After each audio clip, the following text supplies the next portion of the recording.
എല്ലാവർക്കും സ്വാഗതം. നിലമ്പൂരിലെ ഉപതെരഞ്ഞെടുപ്പുമായിട്ട് ബന്ധപ്പെട്ട് ഫേസ്ബുക്കിൽ ഒരു ശ്രദ്ധേയമായ പോസ്റ്റ് കണ്ടു.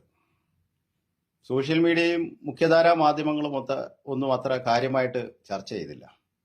കാരണമുണ്ട്. മുഖ്യധാരാ മാധ്യമങ്ങൾ പലതും പണം വാങ്ങിച്ചുകൊണ്ട് പണമുള്ളവന്റെ കൂടെ നിൽക്കുന്ന ഒരു സാഹചര്യമാണ് കാണുന്നത്.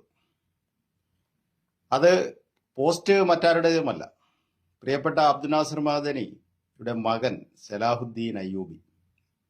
വെറും സലാഹുദ്ദീൻ അയ്യൂബി അല്ല, അഡ്വക്കറ്റ് സലാഹുദ്ദീൻ അയ്യൂബി. അദ്ദേഹത്തിന്റെ അഭിഭാഷക പദവിക്ക് ഒരു പ്രത്യേകതയുണ്ട്.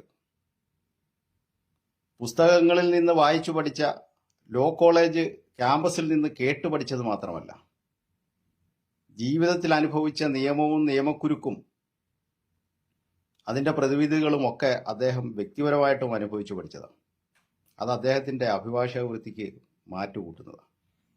അപ്പോൾ അദ്ദേഹം നടത്തിയ പോസ്റ്റ് ഇങ്ങനെയാണ്: എം സ്വരാജ് വിജയിക്കട്ടെ എന്ന്. തെക്കൻ കേരളത്തിൽ നാം വിട്ട അബ്ദുൽ നാസർ മദനിയുടെ രാഷ്ട്രീയം വടക്കൻ കേരളത്തിൽ വേരൂന്നി പടർന്നു പന്തലിക്കുന്ന സാഹചര്യം വന്നപ്പോൾ അബ്ദുൽ നാസർ മദനിയെ തടവറയിലാക്കുന്നതിന് ആരിടപെട്ടു എന്ന് വളരെ കൃത്യമായിട്ട് കേരളത്തിലെ ഓരോ ജനങ്ങൾക്കും അറിയാവുന്നതാണ്. ഈ പോസ്റ്റിന്റെ അടിയിൽ വന്ന ഒരു കമന്റ് വളരെ ശ്രദ്ധേയമായിട്ട് എനിക്ക് തോന്നി. കമന്റ് എഴുതിയ ആൾ ചോദിച്ചത്, പണ്ഡിതരായ നിങ്ങളുടെ പിതാവിന് ഇടതുപക്ഷ സർക്കാർ എന്ത് ചെയ്തു എന്ന്. അതിന്റെ താഴെ സലാഹുദ്ദീൻ അയ്യൂബി മറുപടി കൊടുത്തത്, ഞങ്ങൾക്കറിയാവുന്നതിൽ കൂടുതൽ നിങ്ങൾക്കറിയാവോ എന്ന. അതേസമയം മറ്റു ചിലർ ചില അഭിപ്രായങ്ങൾ പറയുന്നുണ്ട്.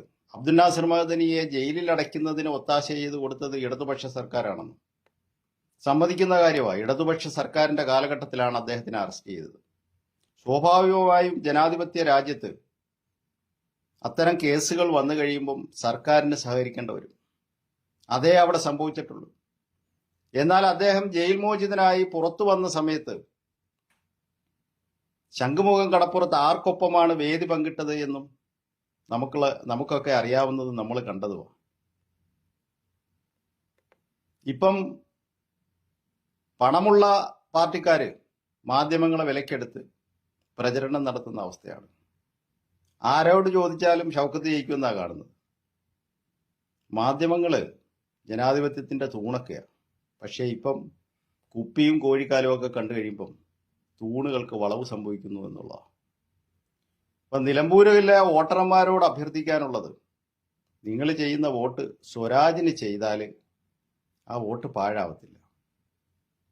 ജനാധിപത്യത്തിൽ വോട്ട് അഭ്യർത്ഥിക്കാൻ എല്ലാവർക്കും അവകാശമുണ്ട്. അവിടെ രാഷ്ട്രീയവും മതവും ഒന്നും ബാധകമല്ല. ശരിയുടെ പക്ഷത്തേക്ക് വോട്ട് ചെയ്യുക എന്നുള്ളത് വോട്ടർമാരുടെ തീരുമാനമാണ്. നിലമ്പൂരിൽ സ്വരാജ് വിജയിച്ചു വന്നാൽ നിലമ്പൂരുകാർക്ക് നിരവധി സൗഭാഗ്യങ്ങൾ വരും.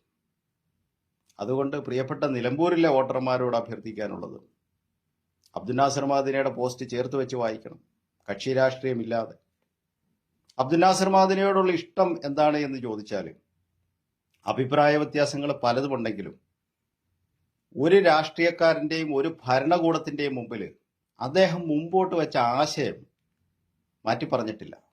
തടവറയെ ഭയന്നിട്ട്, മരണത്തെ ഭയന്നിട്ട്, രാഷ്ട്രീയ പുരോഗതിക്ക് വേണ്ടി അടവ് നയങ്ങളില്ലാത്ത ഒരൊറ്റ നയം മാത്രമുള്ള രാഷ്ട്രീയക്കാരനാണ് അബ്ദുൽ നാസർ മദനി. അതുകൊണ്ട് അബ്ദുൽ നാസർ മദനിയുടെ പോസ്റ്റിനെ അത്രയേറെ പ്രസക്തിയോടുകൂടി കാണണം നമ്മൾ.